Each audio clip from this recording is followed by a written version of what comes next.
제8회 한일미래 대화를 시작하겠습니다. 그럼 이제 제1세션 2020년 한일 국민 상호인식 조사 주요 결과에 따른 한일 관계 분석을 시작하도록 하겠습니다. 이번 세션의 사회와 본 여론조사 결과에 대한 설명은 동아시아연구원 손열 원장님과 갤론 MPO 쿠도야스시 대표님이 맡아주시겠습니다. 그럼 먼저 한국 측 사회자 동아시아연구원 손열 원장님을 모시겠습니다. 네, 다시 손열입니다. 제1세션을 시작을 하겠습니다. 저희 이렇게 진행을 하겠습니다. 지금부터 제가 한국 측 패널 소개를 간단히 해드리고 일본으로 마이크를 넘겨서 일본 측 패널의 소개를 받은 후에 바로 이어서 쿠도 대표의 발제가 있겠고요. 그 발제에 이어서 제가 보론으로 추가적인 그 발제를 하겠습니다. 그 발제가 끝난 이후에 한국 측부터 해서 그 패널 토론이 진행이 되겠습니다. 한국 측 패널 간단히 소개를 드리겠습니다. 제 오른편에 정재정 전 동북아 역사재단 이사장님 나오셨습니다. 감사합니다. 그 오른쪽 옆에 조형진 대표님이 나오셨습니다. 조 대표님은 한류 드라마를 만드시는 분입니다. 그 초록뱀 미디어의 그 대표이사를 쭉 지내 오셨고 지금은 또 그 업무를 지금 많이 넓히고 계십니다. 조 대표님. 네.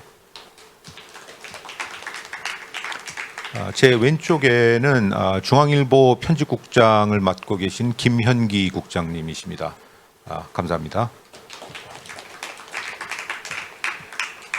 그 오른쪽 옆에는 서울대학교 일본연구소의 남기정 교수님 나오셨습니다. 감사합니다. 자, 쿠도 대표님 마이크를 넘기겠습니다.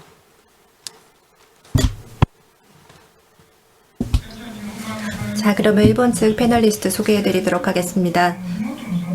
원격으로 참여하시는 분들인데요. 이토 아비토 도쿄대학 명예교수님이시고요. 그리고 현장에 와 계신 분 중에서는 오쿠조노 히데키 시즈오카 현립대학 교수이시고요. 그리고 권용석 히토츠바시 대학 교수님이시고요. 그리고 소에야 요시히데 개요대학 명예교수님 이 자리에 와 계십니다. 이렇게 5명이 일본 측 패널로 참가할 예정입니다. 자, 그럼 제가 먼저 여론조사에 대한 이야기를 간단하게 이미 알고 계신 분도 계시라고 생각을 합니다만 기본적인 이야기를 말씀드리고자 합니다. 조금 전에 앞서서 오구라 대사님께서 장기적인 시점과 단기적인 시점에 대해서 언급을 해주셨는데요. 오늘은 이 결과에 있어서 단기적인 결과를 나타내고 있는데 또한 장기적인 시점도 나타내고 있다고 생각합니다. 특히나 제가 이 세계적으로 여러 가지 이런 분석들을 하고 있는데요. 국민의 민의가 반영되고 있다는 느낌을 받았습니다. 예를 들어서 코로나 이슈에서 보자면 인명, 이 생명에 대해서 생각하지 않을 수가 없는데 외교나 국가 차원에서 생각하지 않을 수 없는 그 결과를 얻기 위해서는 순수한 협력이 좀처럼 일어나기 힘든 현재 상황이 있습니다. 일본과 한국은 민주주의 국가임에도 불구하고 그와 같은 경향이 나타나고 있습니다. 저는 어제 그 비공개 세션에서 코로나 대책에 대해서 이야기를 할 때에 말씀을 드렸었는데요. 일본 사람들의 60% 이상은 한국의 코로나 대책이 제대로 잘 되고 있다는 평가를 했었지만 한국 분들은 80% 혹은 90%가량이 일본의 코로나 대책은 제대로 가동되지 않고 있다는 지적이 있었습니다. 하지만 그것은 실체를 잘 모르기 때문이시라고 생각하고요. 어제 참가하신 전문가분들께서는 전문가들은 다 알고 있다. 일본이 대책을 잘하고 있는 것을 잘 알고 있는데 국민들은 모른다는 이야기를 하셨습니다. 국민 여론은 그 대립 가운데에서 파악하고 있는 국면이 지금 존재하고 있다면 그렇지만 그것은 아주 위험한 상황이라고 생각합니다. 그렇지만 그것은 단기적인 현상인지 혹은 장기적인 현상인지에 대해서 오늘 제대로 생각할 아주 좋은 기회가 되리라 생각합니다. 이번에 제가 설명하는 한일 간의 여론조사 결과도 굉장히 좀 위태로운 결과가 나왔는데요. 이것도 단기적인 것이 될지 장기적인 것이 될지는 현재 단계에서는 파악할 수 없습니다만 장기적인 경향이 될 수도 있겠다는 생각이 듭니다. 적어도 이 1년 동안 한국 국민들이 일본에 대한 의식을 급격하게 대폭 전면적으로 악화되었다는 것이죠. 일본에 대한 인상이요. 저희들은 이 2013년부터 이 조사를 실시해 와서 8년 차입니다만 과거에는 없었던 현상입니다. 이것에 대해서는 좀 진지하게 임하지 않으면 안 되겠다는 생각이 드는데요. 국민들의 의식이 이렇게 전면적으로 바뀌는 것은 정말로 아주 커다란 일이 없는 한은 이런 일은 있을 수 없는 것이죠. 그것을 유도하는 것은 뭔가 커다란 충격이 있었고 그 충격에 대해서 민간인 저희들 시민들이 대응할 수 없는 그런 상황이기 때문에 그런 국면이 이어져 있는 것으로 저는 파악했습니다.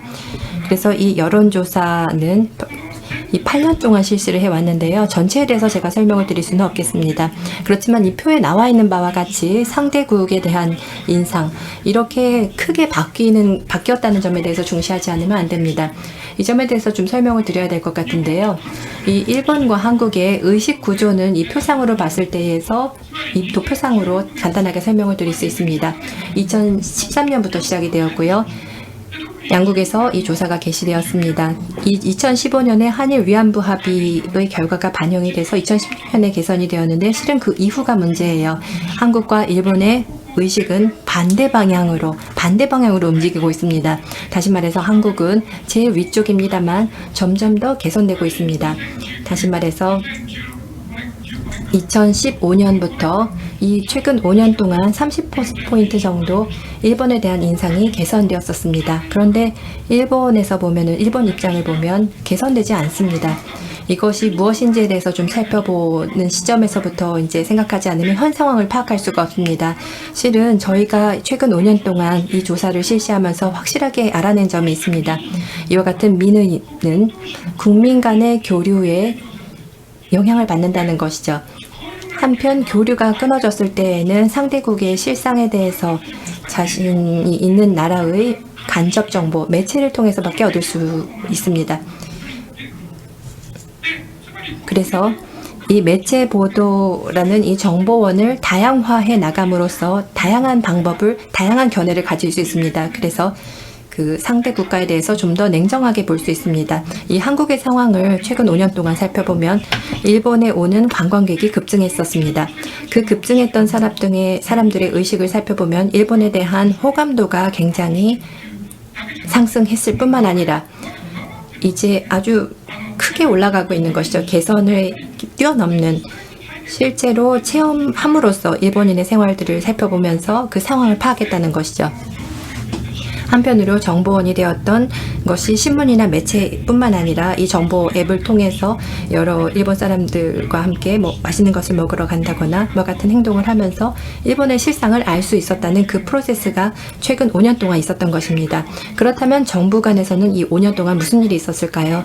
정부 간에서는 개선이 되지 않았을 뿐만 아니라 오히려 문정권 하에서 한국의 그 대일 관계는 더욱더 악화되어 왔습니다. 더구나 종군 위안부 합의가 폐기되었고 또한 그 징용공 판결 이후에 정부 간에 있어서 적극적으로 임하지 않는 상황이 벌어지고 있기 때문에 정부 간의 움직임이 민간 교류를 뒤엎어버리고 이 개선되어 가고 있던 이 상황이 바뀌는 상황이 된 거죠. 이 하나의 그 민주적인 프로세스가 여기에서는 표현되고 있었는데요. 그런데 일본은 어째서 개선되지 않았던 걸까요? 그것은 바로 이와 같은 여론의 움직임이 일본 내에서는 있지 않았기 때문입니다. 2013년부터 한국에 가는 여행자는 그렇게 늘지 않았습니다. 세대를 뛰어넘어서 모든 세대가 한국을 알 수 있는 정보원은 TV이다라는 답변을 했습니다. 다시 말해서 정보원은 기존 미디어인 TV 혹은 한국에 대해서 잘 모르는 사람들이 많은 가운데 한국에 대해서는 자국 매체 보도를 통해서 상대를 바라보게 되는 것이죠. 그리고 정부 간의 대립이 있다는 것을 알고 나서는 일본 국민들은 한국에 대해서 불신감을 심화시키고 정부에 대한 불신감을 심화시키는, 이 정권 하에서는 아무런 노력을 하더라도 소용이 없을 거다라는 그런 생각을 갖게 되는 것이죠. 올해 바로 일본은 그 구조를 그대로 나타내고 있습니다. 한국은 그것이 이번에는 역전되어 이전 상태로 돌아가 버렸습니다. 그럼 돌아가 버렸다는 것은 앞서 제가 말씀드렸던 여론조사의 구조가 바뀌었는지를 살펴보면 그렇지는 않습니다. 일본을 방문한 적이 있는 한국 분들은 여전히 일본에 대한 좋은 인상을 가지고 있습니다. 그리고 정보원을 다양하게 가지고 있었던 사람들은 일본에 대해 좋은 인상을 가지고 있습니다. 그렇지만 그 레벨이 효과는 있지만 다른 요소로 인해서 완전히 눌려버린 것이죠. 그 다른 요소라는 것은 최근 1년 동안 발생했던 정부 간의 불신감, 그리고 출구 없는 대립이 국민 감정에 오히려 그 내셔널리스트적인 감정을 옮겨버린 것입니다. 그것이 지금 이와 같은 현상으로 나타나고 있다고 생각하는데요. 이 상황은 정부 간의 문제가 민간 내에서 생기고 있던 의식을 뒤엎을 정도로 커다란 영향을 끼쳤던 것입니다. 저는 이 점이 음미해야 될 부분이라고 생각하는데요. 왜냐하면 분명히 수출 규제라는 문제가 있고 또한 한국 내에서 불매 운동이 시작되었고 여러 가지 움직임이 있었습니다. 그렇지만 이것이 전면적으로 의식을 이렇게까지 바꿀 수 있는 걸까요? 아마도 이 문제는 한국 분들께서 가지고 계신 마음, 심정이 어떠한 형태로 이 자존심을 좀 눌러버린 굉장히 큰 일이 발생했던 것이라는 생각이 듭니다. 그렇지만 일본에서는 그와 같은 상황을 좀처럼 이해할 수 없는 것이죠. 아마도 이 매체 보도를 통해서 한국 분들을 이해하고 있었던 겁니다.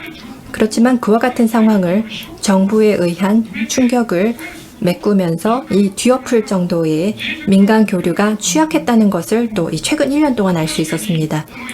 분명히 최근 1년 동안 그 관광객, 방문객 수를 보면 한 200만 명 정도 일본에 오는 사람이 줄어들었습니다. 감소했습니다. 물론 코로나 사태의 영향도 또한 나오게 됐고요. 민간 간의 교류가 완전히 막힌 이 상황에서 여론이 나왔기 때문에 이것은 불확실한 것이고 또한 방향에 따라서는 굉장히 어려운 상황에 이를 수 있다는 것을 이 결과가 나타내고 있습니다. 우리 민간 측이 이 문제에 대해서 심각하게 받아들이고 이 문제를 바꾸기 위한 노력을 시작하지 않는 한 본질적으로는 바뀌지 않는 국면에 놓여 있다고 생각합니다. 그래서 저는 이번 여론조사의 문제는 이제 이것은 그대로 방치할 수 없는 문제라고 저는 생각할 수밖에 없는 상황이라고 생각합니다. 그런데 이 문제에서 지금 제기되고 있는 오늘 이 논의에서 제가 기대를 하고 있는데요. 한국에서 보이고 있는 이 내셔널리스트적인 경향에 대해서 저는 또 한번 점검해 보고 싶습니다. 조금 전에 민주주의라는 언급이 있었는데요. 한편으로는 저희들이 민주주의의 전개 가운데 서로가 이 서로에 대한 같은 투표 상대에 대해서 잘 알고 있는지를 살펴보면은 저희 여론조사 결과를 봤을 때에는 그렇지 않다는 것이죠. 오히려 일본 측이 그 민주주의라는 공통 기반 미국과의 동맹 관계를 가지고 있다라는 생각을 일본 쪽에서는 가지고 있었는데 한국 쪽에서는 그런 의견이 굉장히 적게 나타났습니다.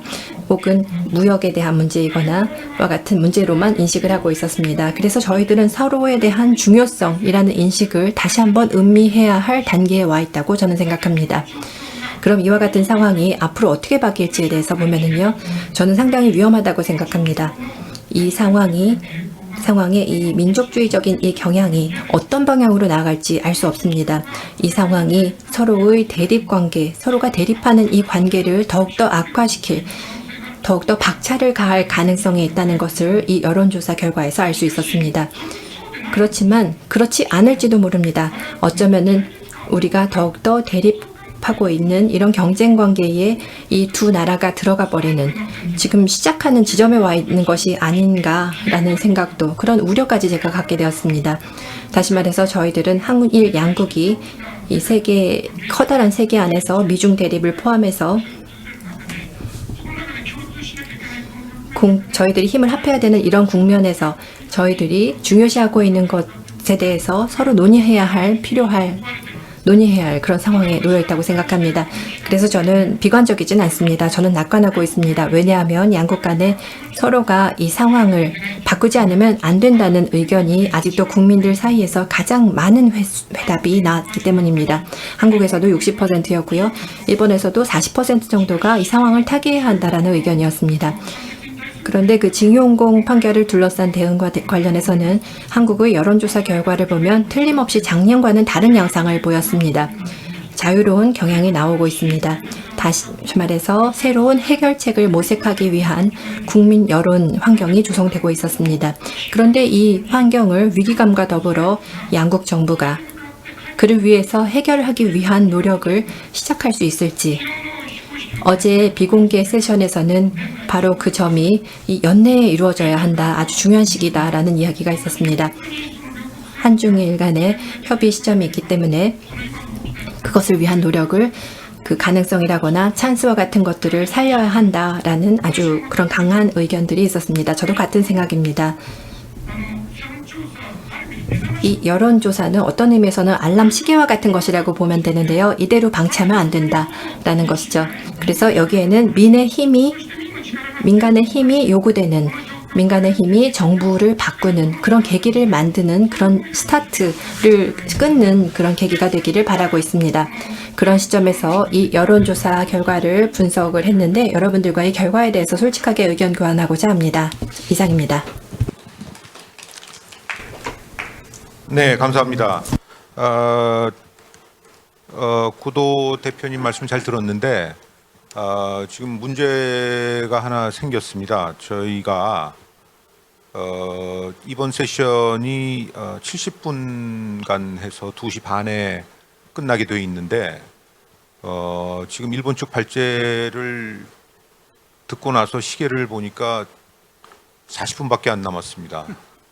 그래서 이게 지금 그 시간 관리에 상당히 지금 애로 사항이 발생을 해서 저희가 휴식이 15분으로 잡혀져 있습니다만은 휴식을 5분으로 줄이고 저희가 휴식하려고 여기 모인 건 아니지 않습니까? 그래서 토론 중심으로 해서 이 패널을 최대한 끌고 갈 수 있는 데까지 끌고 가고 미진한 부분은 제2 패널에서 받아서 박인국 총장님께서 잘 받아서 그 진행을 해주시라고 생각을 하고 그런 방향으로 패널 진행을 하겠습니다. 길게 말씀을 해주셔서 저는 아주 짧게 그 2가지 포인트만을 좀 그 지적을 하고 싶은데 제 슬라이드를 좀 띄워주시겠어요? 네.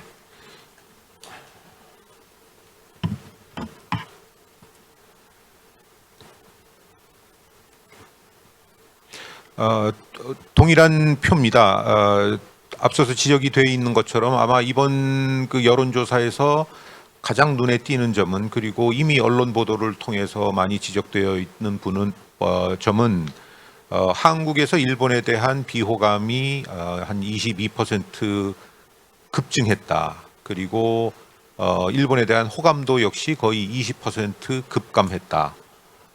이걸 어떻게 해석을 해야 될 것이냐 하는 파트고, 그 점에 대해서 구도 대표께서 설명을 해주셨고요. 거기에 덧붙여서 한국 측에서 이것을 해석하는 한국 측의 그 해석을 말씀을 드리겠습니다.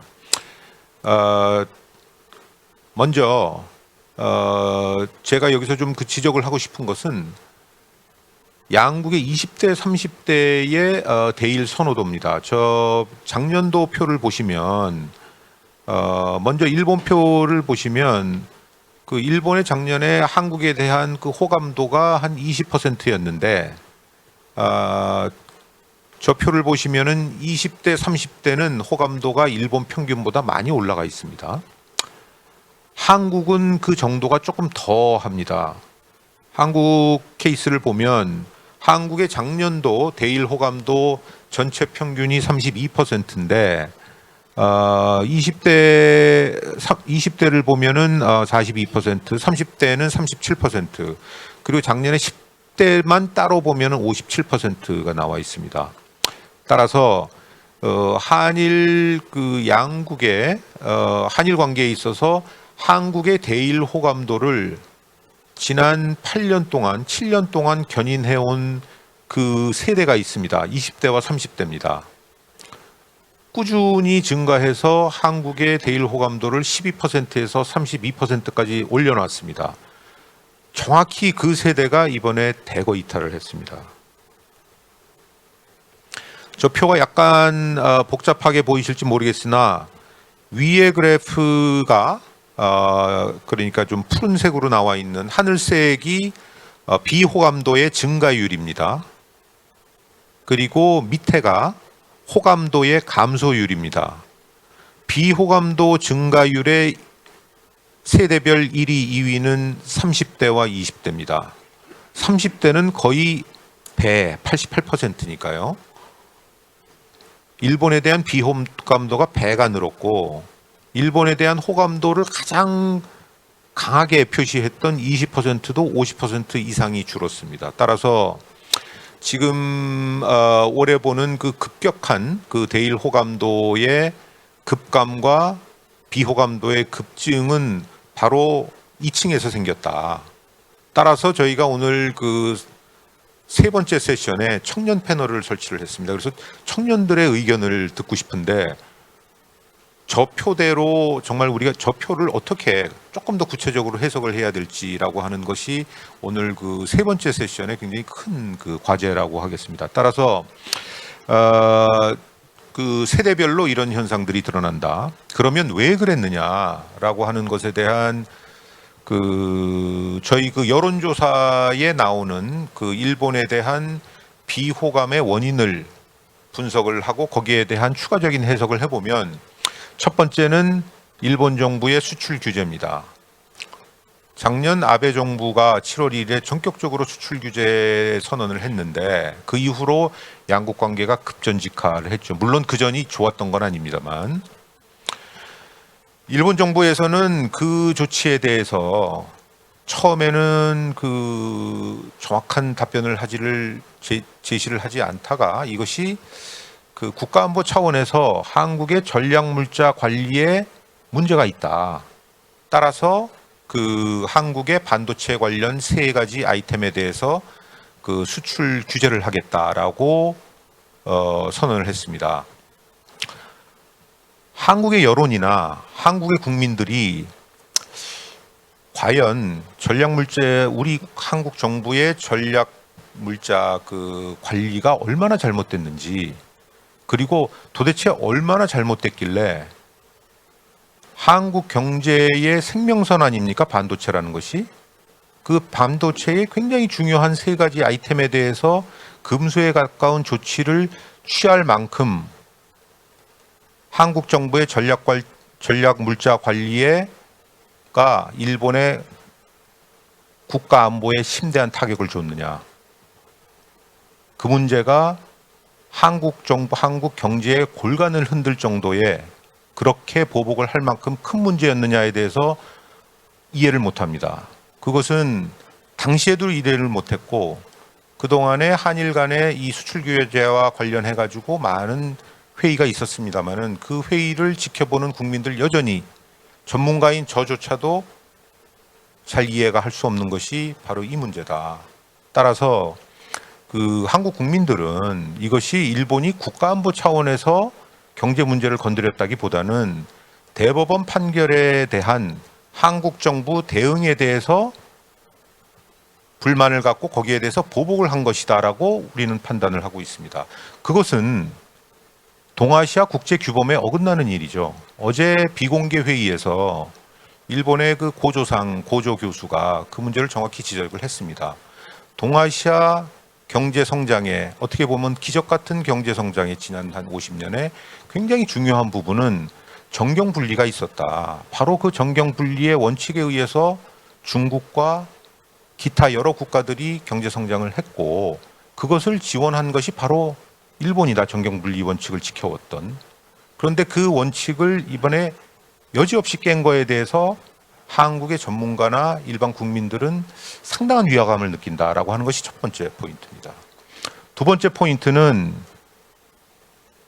여론조사에 드러나고 있습니다마는 일본 지도자의 발언과 행동에 대한 위화감을 이번에 상당히 많이 꼽고 있습니다.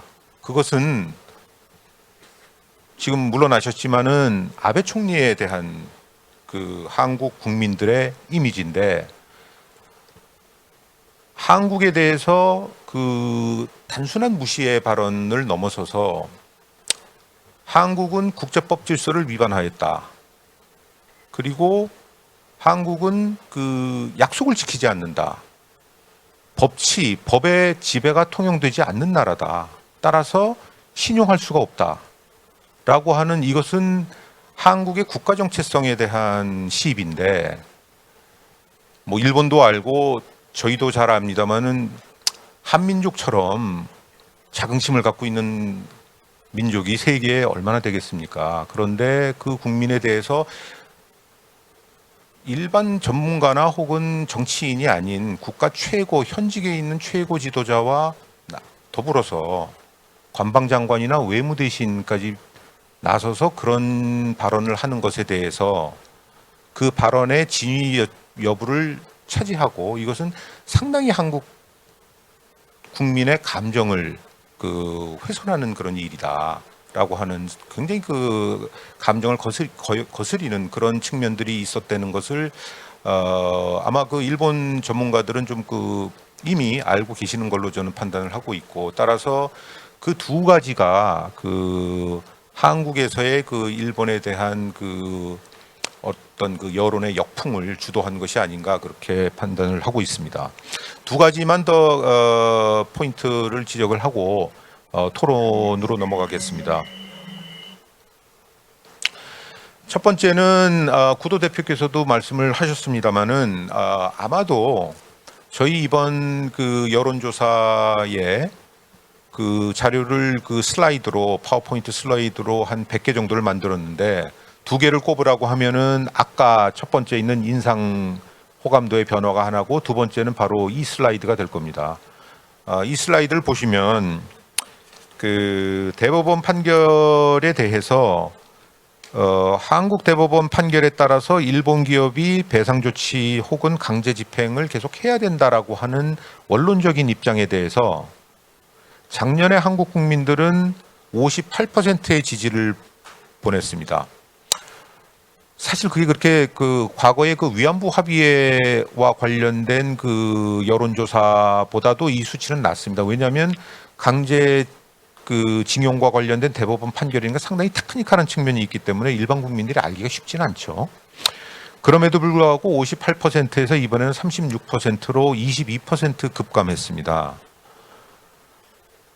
그리고 다른 여러 가지 대안에 대해서 국민들이 많은 아이디어를, 다시 말해서 많은 생각들을 하고 계시는 걸로 저희가 보고 있습니다. 따라서 지난 1년 반 혹은 1년 4개월 동안에 이 문제가 본격적으로 돌출하면서 한일 간의 중요한 외교 현안으로 돌출하면서 시간이 지날수록 원론적인 입장보다는 일본과 협상을 해서 타협을 이뤄내야 된다라고 하는 쪽으로 여론이 흘러가고 있다는 것을 정확히 이번에 발견할 수가 있었습니다. 그것이 첫 번째고, 두 번째는 일본, 아까도 말씀드렸습니다만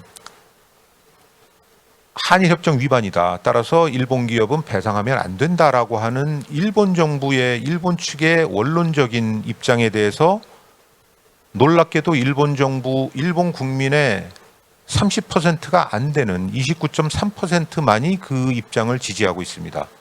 이 역시 일본 국민 역시 이 문제에 대해서는 그런 원론적인 입장이 아니라 상대방을 배싱하는 형태의 뭔가 교섭을 하고 타협을 이루어내야 된다라고 하는 그런 양국민의 민의가 여기에 발현된 것이 아닌가, 저는 그렇게 해석을 합니다. 마지막으로 수출 규제입니다. 이 수출 규제에 대해서 일본 국민들은 지금 한국 사법부 판결이 계속 집행이 되는 경우에, 현금화까지 가는 경우에는 일본이 다시 대항 조치를 해도 지지하거나 어쩔 수 없다라고 보는 일본 국민이 50%가 넘습니다. 상당히 위험한 거죠. 한국 국민들은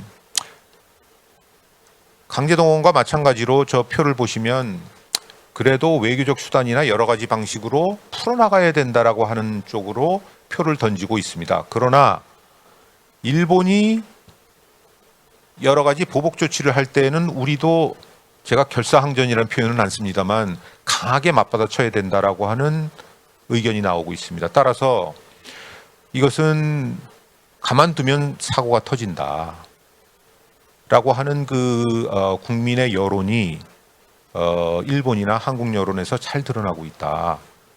그래서 결론적으로 제가 그 세 가지만을 좀 말씀드리고 싶습니다. 짧게. 첫 번째는 흔히들 국민 감정이 한일 관계를 지배한다라고 얘기를 합니다. 이 여론조사를 보면 반은 맞고 반은 틀렸다. 국민 감정은 한일 관계를 악화시키는 것은 국민 감정도 일정한 정도 있지만 국민 감정을 악화시키는 정치 지도자의 문제가 있다라고 하는 것이 그 저희 조사에서 여러 군데에서 드러나고 있다라고 하는 것. 따라서 국민 감정에 대한 보다 그 세밀한 해석, 발언 이런 것들이 필요하다.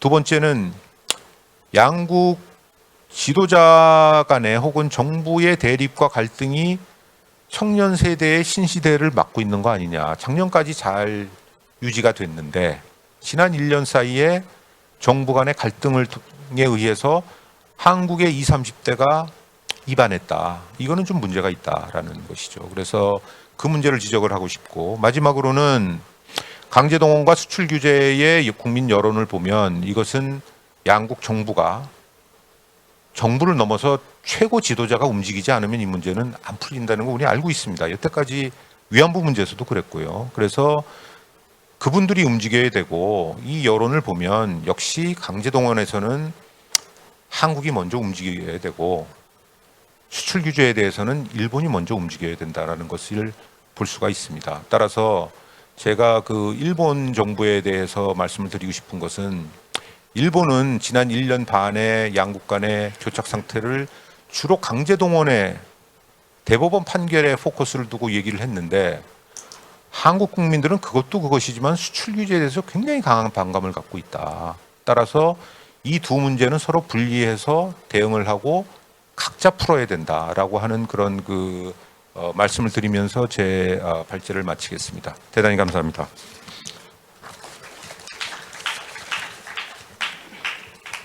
그러면 구도 대표님, 저희 패널 토론은 네 한국부터 시작을 하겠습니다. 저희 토론 첫 번째 나서 주실 분은 정재정 이사장님이십니다.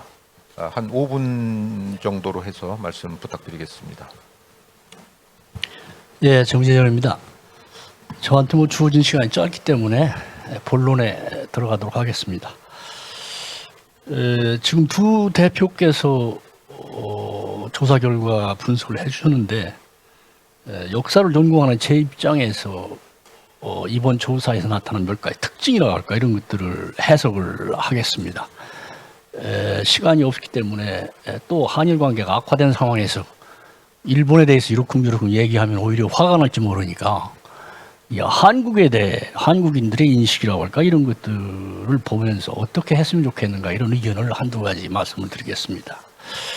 우선 한국인들이 일본을 보는 인식이 정확하지 않은 측면이 있다 하는 것들을 스스로 좀 지적할 수밖에 없습니다. 예를 들면은 일본 정부가 침략에 대해서 사죄와 반성을 하지 않았다라고 하는 응답이 61% 정도 된다든지 또는 일본의 정치와 사회가 군국주의 체제다라고 하는 것이 60%나 된다고 하는 것은 제가 보기에는 이것은 아무리 일본이 밉더라도 그 현실의 상황이라고 할까 사실과는 어긋나는 그러한 측면들이 있다는 지적을 할 수 있습니다. 또 하나 한국인들의 일본에 대한 인식은 언론의 영향을 대단히 크게 받는다. 그리고 정부에 상당히 추수하는 경향이 있다. 이런 것들이 확연히 드러납니다.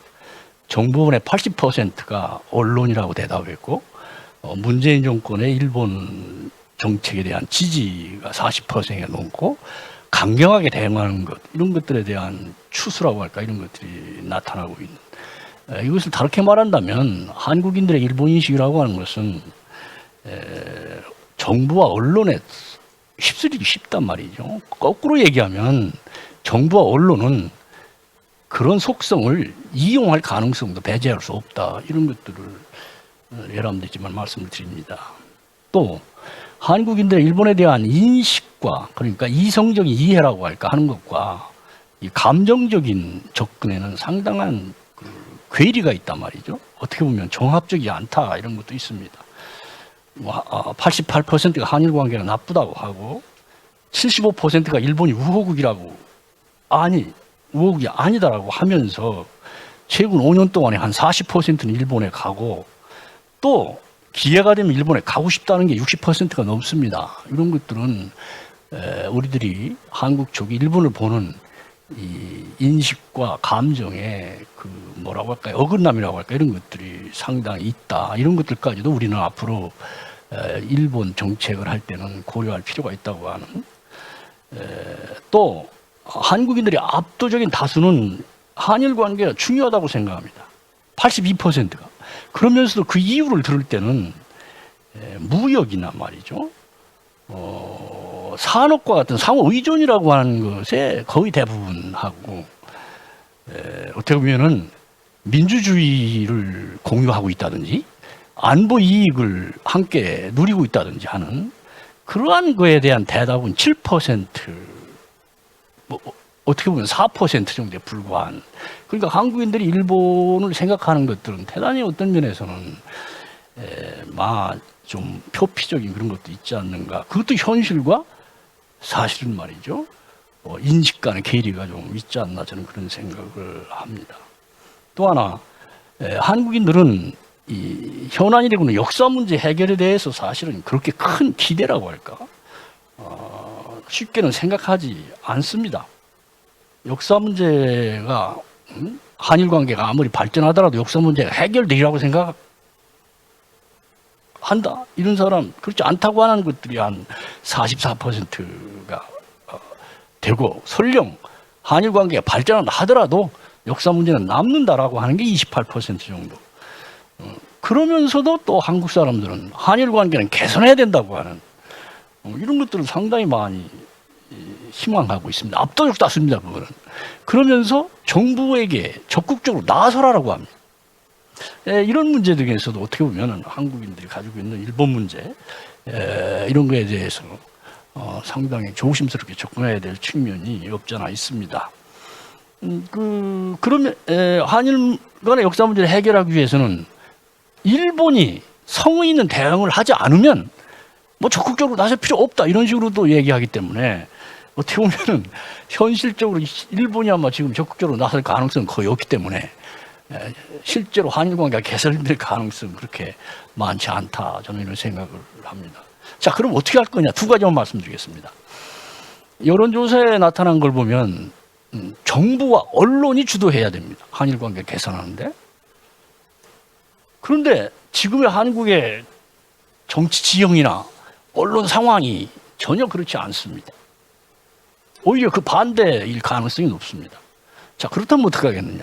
결국은 일본 전문가라든지 시민단체라든지 등등이 나서서 그런 것들을 자꾸 촉구를 하면서 일본에 대한 정확한 정보라고 할까, 이런 것들을 전달하는, 왜 아까 여론조사에서 보면은 정확하지 않은 정보도 많이 가지고 있기 때문에 말이죠. 그게 결국 마이동풍일지는 모르지만 결국은 계속할 수밖에 없는 그런 상황이고, 또 하나는 이 한일 관계를 보는 자세라고 할까, 이런 것들에 대한 근본적인 뭐라고 할까요, 성찰이 필요하다, 이런 생각을 할 수 있습니다. 한국과 일본 이제까지 많은 과오만을 축적해봤다. 그걸 저는 적폐라고, 그런 역사관을 적폐사관이라고 저는 부릅니다만, 이 적폐사관을 가지고는 지금의 한일 관계를 넘어설 수가 없습니다. 어떻게 보면 한국과 일본은 싸우면서 말이죠, 여러 가지 우여곡절을 겪으면서도 함께 이룩해온 점도 꽤 많은 말이죠.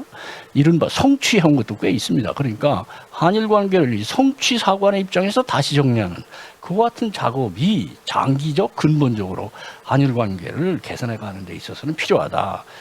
이런 것들을 우선 말씀을 드리고 제 토론에 가름하겠습니다. 감사합니다.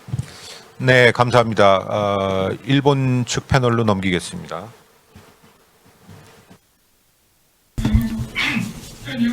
네, 그러면 일본은 소희아 선생님 부탁드리겠습니다. 네, 소혜야입니다. 우선 처음에 제8차 한일 미래대화 지속적으로 이런 식으로 어려운 대화를 유지하고 계신 한국의 EAI 그리고 일본의 겐론 NPO 두 단체에 감사 말씀드리고 싶습니다. 구도 대표님께서 기본적으로는 비관적인 말씀을 해주셨기 때문에 저는 늘 중도파이기 때문에 조금 이제 중앙 쪽으로 다시 한번 끌어오고자 합니다. 전반적으로 8년 동안 시간이 흘렀는데요. 명확하게 이야기할 수 있는 얘기는요. 역시 한일 관계 전후 오랜 시간에 걸쳐서 확실하게 좋은 방향으로 가고 있습니다. 이거는 틀림없는 사실이라고 생각합니다. 이것 자체가 완벽하게 역전이 되는 미래는 아마도 상정할 수 없고 상상도 할 수 없는 일입니다. 그러나 역시 변화가 어떤 의미에서는 구조적인 변화라고 할 수도 있는데요. 변화가 일어나고 있기 때문에 다양한 양립되지 않는 형상들이 예를 들어서 여론조사에는 반영이 되지 않았나 생각이 됩니다. 이것은 중요한 전환점이라고 생각해야 되지 않을까 하는데요. 구도 대표님이 지난해부터 금년에 걸쳐서 한국의 일본에 대한 인상이 급격히 악화됐다라고 말씀을 해주셨는데요. 이것이 지속적으로 그런 건지 아니면 일시적인 현상인지 저는 지금 말씀드린 관점에서 봤을 때는 일시적인 현상이라고 저는 보고 있습니다. 근데 문제가 복잡한 이유는요. 원인을 저희들이 잘 알고 있습니다. 일본 측은 수출 규제 조치를 했고 한국은 그야말로 한국의 심장부를 겨냥한 일본 측의 공격이다. 이렇게 받아들이고 있죠. 대통령이 직접 그렇게 말씀을 하셨기 때문에 거기에 여론이 크게 영향을 받았다고 생각이 됩니다. 이 부분에 대해서는 한국에서도 같은 지적을 해주셨기 때문에 틀림없는 사실일 겁니다. 그런데요, 그럼에도 불구하고 한일 관계는 중요하다라고 하는 것과 그리고 앞으로 개선되지 않으면 안 된다라고 하는 의견이 완전한 메조리티, 주류를 차지하고 있다라고 하는 것은 그야말로 장기적인 변화가 정착이 되고 있는 긍정적인 측면이라고 생각을 합니다. 그런 상황 하에서 저희들은 부정적인 요인 등을 어떻게 관리하고 앞으로 미래를 위해서 움직여야 되는지 그거를 생각해야 될 시점이라고 생각을 합니다. 아마도 다음 세션의 테마가 되지 않을까 싶은데요. 그리고 또 한 가지 말씀드리고 싶은 거는 변화 중에 하나는요. 한국은 이제 한국 분들과 이야기를 하다 보면은 저희들이 이제 피부로 느끼는데요. 일본은 좋은 의미에서도 나쁜 의미에서도 굉장히 민감도가 높은, 센시티비티가 높은 문제예요. 한국인에게 있어서 일본은 민감도가 높은 나라이고 민감도가 높은 문제입니다. 예전에는 뭐 다양한 요소가 있는데 최근은 포지티브한 요소도 많이 들어가 있고 일본 측은 여론조사의 표를 보시면은 그 내용과 관련 없이 예를 들어서 색깔만 놓고 봤을 때 예, 잘 안 보이시나요? 한국은 명확해요. 핑크랑 빨간색이 압도적으로 일본은 대치적으로 섞여 있습니다. 파란색, 핑크, 빨강, 녹색 그야말로 센시티비티의 차이가 아닐까 생각됩니다. 일본 입장에서 한국의 민감도 그리고 한국 입장에서 봤을 때 일본에 대한 민감도 그게 좀 온도차가 있습니다. 기본적인 요건이기 때문에 이 부분에 대해서 이야기를 하면 끝이 없는데요. 어쨌거나 일본 측의 변화로서 이야기할 수 있는 거는 한국이 일본을 얼마나 민감하게 받아들이느냐 이것은 오히려 시간이 지날수록 더 높아지고 있습니다. 민감도가 그것이 네거티브한 측면도 있고 포지티브한 측면도 있는데요. 이러한 관계성이 있습니다. 그렇기 때문에 이 부분에 대해서도 이제 끝내겠습니다. 어쨌거나 한일 관계가 중요하다라고 하면서도 우호국이 아니다라고 하는 의견이 압도적으로 있어요. 과도기의 그런 현상, 여기에 대해서는 합리적인 설명은 할 수 없다고 생각을 합니다. 그렇기 때문에 앞으로 어떻게 변화하느냐라고 하는 측면에서는 우호국가이다라고 하는 감각이 정착될 수 있도록 우리들이 언론인으로서 해야 된다고 생각을 합니다. 구도 대표님도 그런 인식을 가지고 이런 활동을 하시고 계시리라 생각이 되는데요. 이러한 변화를 잘 지켜보면서 이 구조 변화를 어떤 식으로 끌어가야 되는지, 한일 양국의 국력의 차이가 줄어들었기 때문에 한국은 일본을 더 이상 중요하지 않다라고 볼 수가 있고, 국가 간의 경제력의 차이가 축소가 됐기 때문에 오히려 이제는 동등하게 협력할 수 있는 나라로서 서로 협력을 할 수 있지 않느냐라고 하는 게 제 견해거든요. 관점이 여러 가지가 있어요. 그렇게 볼 수도 있다는 것입니다. 그러니까 같은 현상을 어느 각도에서 보느냐에 따라서 한일 관계가 어떻게 되느냐에 대한 의견도 나뉘는 겁니다. 바로 지금이 그러한 시점이 아닐까 생각을 합니다. 이런 인식을 가지고 앞으로 어떤 협력이 가능한지 그런 논의를 했으면 좋겠다고 생각을 합니다. 이것이 제가 이 여론조사를 본 소감입니다. 소혜아 선생님 감사합니다. 일본은요, 타임키퍼가 있어가지고요, 시간 관리를 엄격하게 하고 있습니다. 한국도 잘 부탁드리겠습니다. 네, 다음은 김현기 중앙일보 편집국장님이십니다. 예, 아까 오그라 전 대사님 그리고 정재정 교수님 말씀도 있었습니다만은 이제 계속이 힘이다. 계속해서 시민단체 그리고 언론에서 이런 한일 관계의 중요성에 대해서 계속 상황이 엄숙하더라도 해나가야 된다 말씀 잘 들었습니다.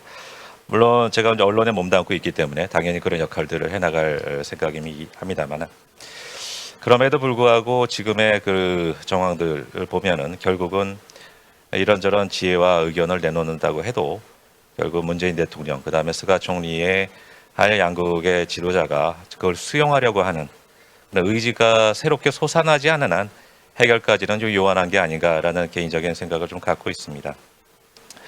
여론조사 결과에서 아까 그 소전 소장님께서 그 한일 양국의 선호도, 호감도 말씀을 해주셨습니다만은, 저는 그 여론조사 결과 중에 조금 눈여겨보는 측면이 다른 측면이 하나 있었는데, 이 상대방 국가의 중요도에 대해서 어떻게 생각하느냐라는 측면이 있었습니다. 질문들이요.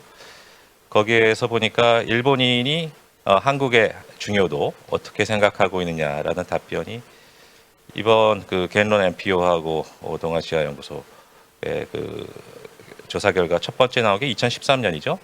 그때 아마 73.6%로 기억을 합니다. 근데 이번 조사 결과 보니까 48.1%로 떨어졌습니다. 이거 엄청난 이 하락인데, 저는 개인적으로 어떤 얘기들을 일본 분들하고 할 때 한국과 일본의 차이가 어떤 것들이 있느냐 여러 가지 있겠습니다만은, 일본 국민의 그 국민성이라고 하는 거는 어찌 보면 항공모함에 비유할 수 있지 않을까. 그러니까 예를 들어서 한국을 비유한다 그러면 쾌속정에 비유할 수가 있겠죠. 상대적인 개념으로. 그때 상황에 맞게끔 빨리빨리 변하고 빠르게 변한다. 반면에 일본 국민들은 항공모함, 즉 바꿔 얘기하면은 방향을 트는 데는 굉장히 많은 시간이 걸립니다. 노력이 걸립니다. 다만 방향을 한번 틀면은 무서운 속도로 앞으로 나갑니다. 자, 그런 거 볼 때 이번 여론조사 결과라고 하는 거는 최근 한 몇 년 동안에 그 한국과 일본 사이에 있었던 특히 일본이 한국에 갖고 있던 그런 불신, 이런 것들이 계속 누적이 돼서 빠른 속도로 이런 결과들로 이어지고 있는 게 아닌가, 그런 생각을 좀 해봤습니다. 시간이 얼마 없는 관계로 일단 그 지금의 상황에 대한 분석은 앞서 말씀 주신 분들이 대강 해주셨으니까 저는 간단하게 향후 좀 제언을 하나 말씀드릴까 합니다. 현실적인 제언이 될 수도 있겠습니다만은, 많은 분들이 이제 스가 총리가 취임한 이후에 이제 한일 관계가 많이 좋아지지 않을까 좀 기대를 하시는 분들도 많은 것 같습니다만, 그 계기의 하나로서 다음 달에 있을 예정인 한중일 정상회담, 3국 정상회담을 많이들 거론을 하십니다. 다만 이 현실 가능성, 실현 가능성에 있어서는 최근에 일본 언론 보도를 보고, 그 다음에 일본 외무성의 관계자들 얘기를 전언을 들여다보면은 강제징용자 문제에 대해서 한국 정부가 보다 진전된 안을 내놓지 않으면은 스가 총리가 한국에 가기 힘들 것이다라는 얘기도 나오고요. 또 중국 요인도 하나 있을 겁니다. 이 시진핑 중국 주석이 방한을 한다, 연중 방한을 한다 약속을 했었었는데 코로나 문제로 여러 가지 실현이 불가능해지는 상황에서 리커창 총리가 참여하는 한중일 3국 정상회담에 리커창 총리가 먼저 한국을 방문하는 것은 중국의 외교 프로토콜상 조금 어려운 것도 아닌가라는 그런 측면도 있을 것으로 봅니다. 하여튼 간에 어쨌든 그 한중일 3국 정상회담이 열려서 스가 총리와 문재인 대통령과의 그 상견례가 이루어져서 거기서 어느 정도의 신뢰가 싹 터서 그게 한일 간의 강제징용자 문제의 그 타협으로 이어지면 좋겠습니다만 만약에 그게 성사가 되더라도 저는 이번에는 결국 상견례 정도의 성격으로 끝나지 않을까 그런 생각을 하고 있고 그런 연장선에서 보면은 내년 초 정도에 정식으로 한일 정상회담을 열어서 한일 간에 있는 현안들을 해결하는 노력을 할 필요가 있다. 다만 그 과정에서 이 강제징용자 문제를 지금 하나부터 열까지 모두 해결하고 타협하고 합의해서 발표하기는 현실적인 허들이 너무 높다. 즉 우리가 이 완전 타결로 가기 힘들다 그러면 일단 반보 전진, 한보 전진도 아니라 반보 전진을 위한 어느 정도 타협이 좀 필요하지 않을까 그런 생각을 합니다. 그런 점에서 한일이 정상회담 전까지 물밑 대화를 통해서 3가지 정도의 합의를 했으면 좋겠습니다. 첫 번째는 일본이 한국에 대해서 의구심을 갖고 있는 1965년 청구권 협정을 한국은 존중하고 지킨다는 약속을 하고요. 그에 대응하는 조치를 일본 쪽에서는 김대중 오부지 선언에서 일본이 밝혔던 이 과거 역사에 대한 처절한 반성, 통렬한 반성과 사과를 재확인한다라는 것을 선언하는 것이죠. 두 번째는 일본은 수출 규제 화이트리스트를 해제를 하고 한국은 그에 대한 호응으로 현재 유보적으로 놔두고 있는 지소미아 문제를 공식적으로 재가동을 하는 것을 선언하는 것. 이 2가지에 더불어서 셋째가 가장 중요한 강제징용자 문제가 되겠습니다만 이 문제는 상당히 어려움이 있기 때문에 이 문제의 해법은 양국 간 국회에서 향후 입법적으로 해결하기로 한다는 이 큰 원칙을 확인하고 선언하는 그런 합의를 이뤄내면 어떨까 싶습니다. 그러니까 바꿔 얘기하면은 이 3가지 선언을 통해서 일단 기존에 있던 양국의 기본 정신을 재확인하고 또 두 번째로는 서로의 대항 조치를 어느 정도 거둬들이고 나아가서 강제징용자 문제를 당장은 해결을 하지 못하더라도 일단 양국 간 공식적인 합의를 위한 대상으로 다짐하는 효과가 있을 거라시라 생각을 합니다. 그래서 이제 가능성 적은 최선보다는 가능성이 높은 차선을 택하는 게 현 시점에서는 보다 현실적이지 않을까 그런 생각을 해보고요. 그리고 덧붙여 말하자면은 그 한일 정상회담을 만약에 했을 때 그 장소로서 저는 내년이 동일본 대지진이 일어난 지 10년이 되는 해입니다. 2011년에 동일본 대지진이 일어났으니까 2021년이죠. 그래서 내년 초에 적당한 시점에 문재인 대통령이 일본을 방문해서 또 스가 총리가 새로운 스가 총리가 동북 도호쿠 지방 출신이기도 하기 때문에 두 정상이 함께 이 동북 지방을 찾아서 정상회담을 한다 그러면 양국에 좀 훈풍을 불어넣을 수 있는 큰 모멘텀이 마련되지 않을까 좀 그런 생각을 해봤습니다. 이상입니다. 네, 대단히 감사합니다. 그러면 일본 측으로 넘기겠습니다. 네, 그러면 오쿠소노 선생님 부탁드리겠습니다. 오쿠소노입니다. 구체적인 지금 한일 관계는요. 타겟책에 대해서는 다음 세션에 대해서 이야기를 하도록 하겠습니다. 앙케이트 조사 결과를 보면서 저는 역시 뭐니 해도 일본 측의 수출 규제가 가장 크게 영향을 주지 않았나라는 생각이 들었습니다. 이 조치 그 자체에 대해서는 저는 개인적으로는 총체적으로 봤을 때 결코 현명한 조치였다고 생각하지는 않습니다. 그러나 한편으로는 이러한 조치를 일본 측이 이례적인 조치인데요. 이런 이례적인 조치를 취하게 된 그 과정, 그거는 한국 측도 한번 생각을 해주셨으면 하는 생각입니다. 강제징용 피해자 문제, 그 중에서도 그 현금화, 자산 매각까지 지금 이야기가 진행되고 있는데요. 이 문제가 가지고 있는 파괴력, 그 심각성이라고 하는 것을 한국 분들하고 공유할 수 없는 그런 상황에 있습니다. 그런 부분에서 굉장히 답답함을 느끼고 있는데요. 이 문제를 그대로 방치를 하면은 정말로 파탄에 이르게 된다라고 하는 절실한 그런 마음을 한국 측에 좀 전달하고 싶은데, 그래서 아마 취해진 조치라고 생각을 하고 그런 측면이 있다고 생각을 합니다. 지금 스가 총리가요, 연내에 어쩌면 개최될지도 모르는 한중일 정상회담, 여기에 참석하는 데 대해서 조건을 붙인 것처럼 보도가 나갔는데요. 총리 관저에서 실제로 그런 의향을 갖고 있는지는 잘 모르겠지만, 어쨌거나 어제 공개 세션에서 오코노게 선생님이 말씀을 해주신 것처럼 어떠한 의미에서든 간에 어떻게 좀 해주지 않으면 곤란하다라고 하는 일본 정부의 뭐라고 할까요? 정말로 강한 의미에서의 큰 외침이거든요. 그런 측면이 있다고 생각을 해주시면 되겠습니다. 그렇게 생각을 했을 때 이 수출 규제 강화 조치에 대해서 생각을 했을 때 왜 한국이 이렇게 크게 반응하고 이처럼 큰 수치의 변화가 조사 결과에 있었는지, 우선 첫 번째로는 한일 관계가 갖는 민감성, 국민 감정과 직결되는 부분, 원래 가지고 있었던 한일 양국의 민감도라고 하는 것이 예전에는 한국만 한일 관계에 민감했거든요. 그런 시대가 있었는데, 아까 소혜 선생님도 말씀을 해주신 것처럼 지금은 일본도 이 문제에 대해서, 한일 관계에 대해서 굉장히 민감하게 반응하는 상황이 되었습니다.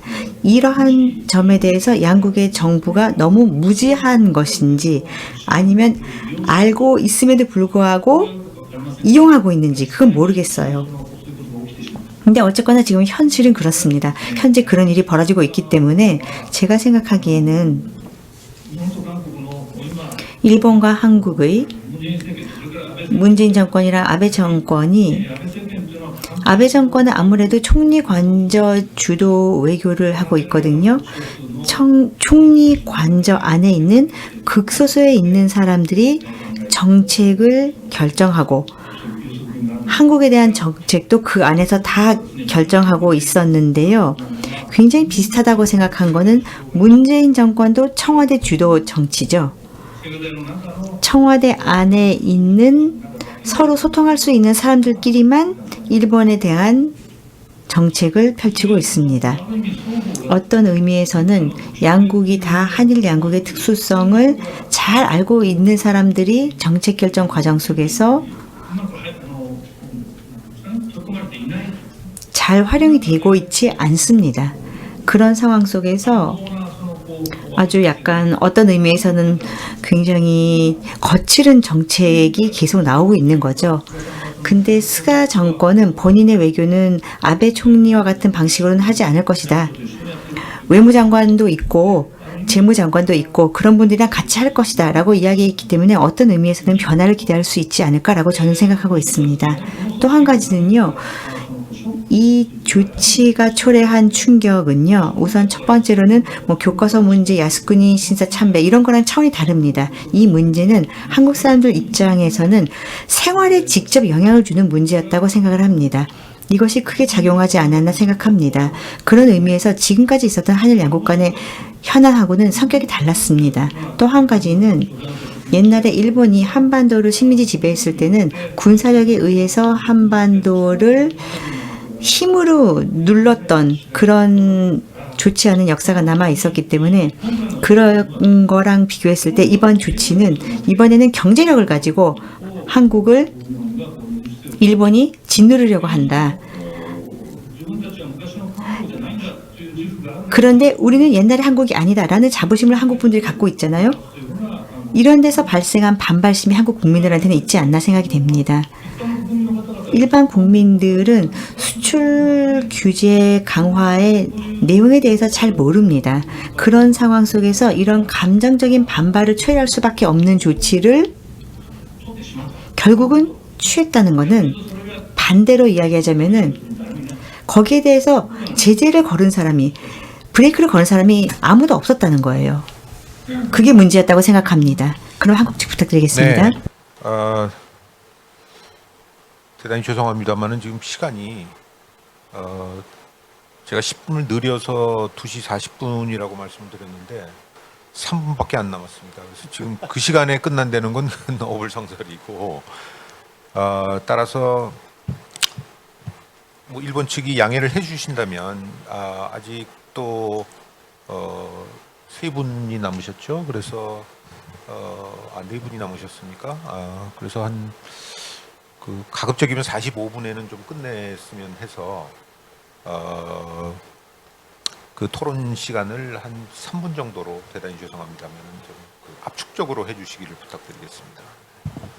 네, 3분씩 해도 45분은 안 끝날 것 같은데 2분 정도로 축약해서 말씀드리도록 하겠습니다. 뭐 자세한 얘기들은 절대 지금 여기서 할 수 있는 상황은 아닌 것 같고요. 바로 토론 들어가자면은 그 상대방을 싫어하고 관계는 나쁘지만 개선을 필요하다라고 하는 그러한 구조화된 한일 관계가 재확인되었다라고 하는 게 하나 있는데요. 그런 한편 그 상황의 변화 가능성도 없지 않아 있다. 그러니까 일반적으로 우리가 인식하고 있는 한일 관계에 대한 인식과는 약간 다른 모습도 보인다라고 하는 게 적어도 국민들 간의 사이에서는 보이는 것 같습니다. 이 역사 문제는 도저히 뭐 어떻게 할 수가 없다라고 하는 인식, 그 다음에 경제적으로는 서로가 이제는 더 이상 필요하고 있지 않다라고 하는 인식, 그 다음에 안보 문제와 관련해 가지고는 북한 문제나 중국 문제에 대해서 이해가 다르기 때문에 협력하기 어렵다라고 하는 이 세 가지 인식, 이 세 가지 인식이 다 조금씩 이 여론조사 결과로는 다른 것이 보이는 것 같습니다. 그러니까 역사 문제와 관련해 가지고는 현실적인 해법이 필요하다, 가능하다 이렇게 보는 사람들이 적어도 작년에 비해서는 늘어서 그 시도에 범직한 그런 방향이 보이는 것 같고요. 경제 면에서도 서로 간에 굉장히 차가운 그런 이 측면이 보이긴 하지만 그럼에도 불구하고 필요성은 인정하고 있다. 상호 보완적인 그런 관계라기보다는 뭔가 제3의 새로운 협력 관계라고 하는 거를 뭐 국민들은 생각하고 있는 것 같다. 특히 작년에 수출규제 조치 쪽에서 일본 쪽에서 오히려 한국의 필요성이라고 하는 게 국민 사회에서는 인식되고 있는 것 같다. 그런 수치도 좀 보입니다. 그다음에 안보 문제 관련해 가지고는 북한 문제나 중국 문제에 대해서 서로 엇갈린 인식이 있는 것 같다라고 했던 것이 보통의 인식인데 꼭 그렇지만은 않다. 특히 중국 문제와 관련해 가지고는 미중 관계와는 약간 독립적인 곳에서 한일 관계를 사고하는 그런 모습도 좀 보이는 것 같고요. 그러니까 이 두 가지가 꼭 같이 가는 건 아닌. 그다음에 물론 한미일 협력에 대해서는 의문을 제기하고는 있습니다만 이 한일 간의 반드시 한국이 뭐 친중적이다라든지 이런 식으로 봐야 할 거는 아닌 것 같은 그런 내용들이 좀 보이는 것 같습니다. 그런 거를 염두에 두고 난다면은 지금 이 상대방 리더십에 대한 책임을 갖다가 묻는 게 굉장히 강한데 일본에서는 지금 한 90% 정도가 이제 문제가 있다고 한국에서 보고 있었던 그 일본의 아베 리더십이 변했다라고 하는 것과 그리고 최근 들어와 가지고는 이게 그 작년에 내각부 조사나 아니면은 지난 6월에 있었던 요미우리 한국일보의 조사하고 약간 다른 것은 일본에서의 한국에 대한 이미지가 약간 개선되고 있는 게 좀 최근에 경향으로 보입니다. 그러니까 이러한 경향이 있다라고 하는 것, 그 다음에 한국에서 역사 문제에 대한 현실적인 해법을 요구하는 목소리가 있다라고 하는 것, 이러한 거를 종합적으로 보게 되면은 뭐 여기에 그 설문조사에도 그렇게 나옵니다만 정치적인 결단에 따라서는 이러한 구조화되고 있는 이러한 한일 관계를 이렇게 변화시킬 가능성도 없지 않아 보인다. 이렇게 볼 수 있을 것 같습니다. 여기까지 하겠습니다. 네, 감사합니다. 일본 측 마이크 넘기겠습니다. 네, 일본 측 부탁드리겠습니다. 구도화 선생님. 권 선생님, 히토츠바시 대학의 권입니다. 이렇게 귀한 자리에 초대해 주셔서 감사합니다. 시간 관계상 저는 아까 손현 선생님께서 말씀해 주신 한국의 젊은이들이, 청년들이 왜 일본에 대한 감정이 악화됐는지 저 나름대로 분석을 해서 말씀을 드리고자 합니다. 지금 한국의 젊은이들의 유행하는 단어 중에 에티튜드라고 하는 단어가 있습니다. 태도라는 단어인데요. 그게 굉장히 중시되고 있습니다. 수출 규제 그 자체도 문제인데요. 일본 측에 저도 느끼는 부분이 있는데요. 역시 한국에 대해서 아직도 뭔가 일본 사람이 위에서 밑을 내려다보는 그런 시선이 아닌가라고 하는 이야기를 해요. 그래서 한국 사람들이 봤을 때 일본이 위에서 우리를 내려다보면서 짓누르는 느낌, 혹은 연배 있으신 분들이 꼰대짓을 하는 그런 느낌에 대해서 한국의 젊은 분들은 굉장히 민감하게 반응하거든요.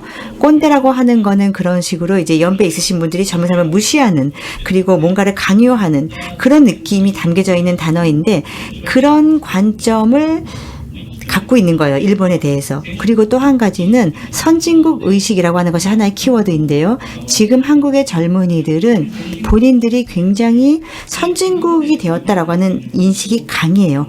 일본에 대해서 인상이 좋아진 것도 일본을 선진국 모델로서, 혹은 한국 사회의 얼터너티브 대안으로서 일본의 평등성이라든지 관대함, 그리고 일본의 슬로우한 부분, 이러한 부분에 대해서 한국은 굉장히 경쟁 사회이기 때문에 거기에 대해서 일본 문화에 호감도를 갖고 관심을 갖고 있었는데, 그런 부분에서 한국 젊은 분들이 미디어 영향도 있지만 최근 들어서 일본은 선진국이 아니지 않나? 혹은 후퇴했나? 라고 하는 보도들이 많이 있잖아요. 실제로 그것을 뒷받침한 것이 코로나입니다. 이제 구도 대표님도 말씀을 해주셨지만은 일본 측은 코로나와 관련해서 잘 못하고 있다라고 하는 게 너무너무 크게 부각이 된 겁니다. 그래서 이제 한국이 일본보다 앞서가지 않았나? 뭐 기생충이 아카데미상도 받았고, 또 BTS는 빌보드에서 1등을 하고 우리가 굉장히 앞서가고 있네라고 하는 그런 느낌을 갖게 된 거예요. 그래서 그 부분에서 젊은이들이 반응하지 않았나 싶어요. 근데 일본 젊은이들은 오히려 또 하나의 룩 코리아라는 형태로 일본 사회가 지금 굉장히 많이 바뀌고 문제가 있을 때 한국은 민주주의도 그리고 자유무역, 문화적인 측면에서 잘 나가고 있네 라고 하는 상황. 또 코로나 같은 경우도 굉장히 잘 방어하고 있잖아요. 그리고 넷플릭스에서도 뭐 굉장히 사랑이 불시착 인기를 끌고 있고, 드라마 인기를 끌고 있고, 그러다 보니까 한국에 대한 인식이 좋아지고 있습니다. 이런 게 바로 한국에 대한 인식이 좋아진 이유라고 생각합니다. 여론조사에서도요, 한국이 선진국이다라고 하는 인식이 조금 크게 드러나고 있고, 한국은 일본에 대해서 선진국이다라고 하는 인식이 점점 줄어들고 있는데요. 그런 거는 바로 여기에 기인한 거라고 생각을 합니다.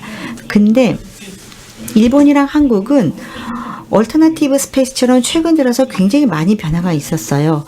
이런 변화에, 서로에 대한 변화에 대해서 아직 익숙하지 않습니다. 그러다 보니까 거기에서 발생하는 갈등이 장기화될 수도 있다고 생각합니다. 근데 이제는 서로 등신대 존재로서 상대를 봐야 됩니다. 한국은 일본을 봤을 때 한일전이라는 관점에서 보는 경향이 있어요. 수출도 그렇고 코로나도 그렇고 다 한일전이에요. 경쟁을 하는 겁니다. 스포츠에 있어서의 한일전처럼 모든 거를 일본이랑 경쟁 구도로 보고 있는 경향이 있기 때문에 약간 뉴 미디어를 통한 반란에 대해서 얼마나 리테러시를 가지고 볼 수 있느냐, 이것이 향후 과제가 아닐까 싶습니다. 네, 감사합니다. 여러분 한국 측 부탁드리겠습니다. 아마 그 내용상 자연스럽게 연결이 될 것 같습니다. 조영진 대표님 부탁드립니다. 반갑습니다. 전 초록뱀 미디어를 이끌고 있는 조형진이라고 합니다. 초록뱀 미디어는 국내 3대 제작사로 알려져 있습니다. 저희는 드라마 제작을 한 20년 했고요. 이렇게 드라마 상품을 해외로 판매하다 보니까 단순히 매출을 올리는 대상이 아니라 어떤 문화적 교류의 속성을 가지고 있는 걸 내가 다루고 있구나라는 생각을 합니다. 최근에 언택트 시대에 넷플릭스가 화랑이 되면서 이 드라마 콘텐츠가 갈 수 있는 곳이 더 멀어지고 더 깊어지고 있는 현상이 발생하고 있다고 생각을 합니다. 그러다 보니까 과거에 비해서 어떤 콘텐츠라고 하는 것들이 우리의 일상생활에서의 호감도 혹은 상대방의 인식을 좌우하는 어떻게 보면은 그 역할을 많이 하게 되었고요.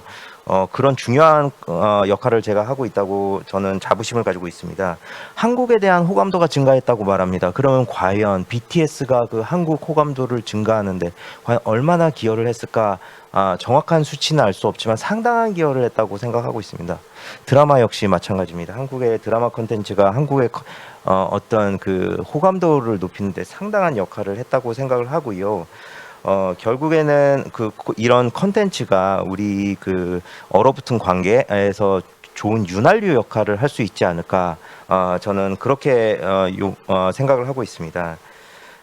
그 컨텐츠가 문화적인 부분에서 국민 감정을 모두 지배할 수 있는 것은 아니라고 생각합니다. 지소미아 이슈도 뭐 해결할 수 있는 건 아니라고 생각합니다.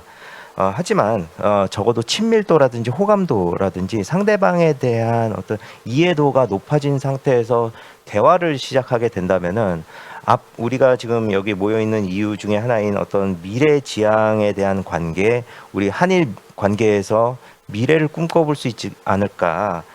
그렇게 생각합니다. 구체적으로 이 세션을 이렇게 듣다 보니까 일본과 어떻게 보면은 공동 제작을 한다든지 드라마 공동 제작을 한다든지 아니면 일본의 고유 IP들이 있었을 때 일본의 스토리들이 있었을 때 그걸 한국에서 수입을 해서 드라마 컨텐츠화 하는 것이 오히려 지금상 좋은 기회가 아닐까 그런 생각도 합니다.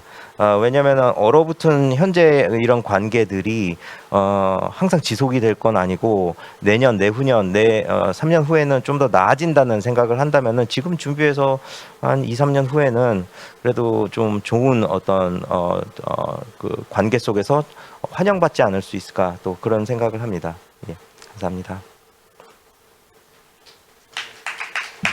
감사합니다. 일본 측 마이크 넘기겠습니다. 네, 그러면 시간이 되었기 때문에 이것으로 마무리하도록 하겠습니다. 마무리해도 될까요?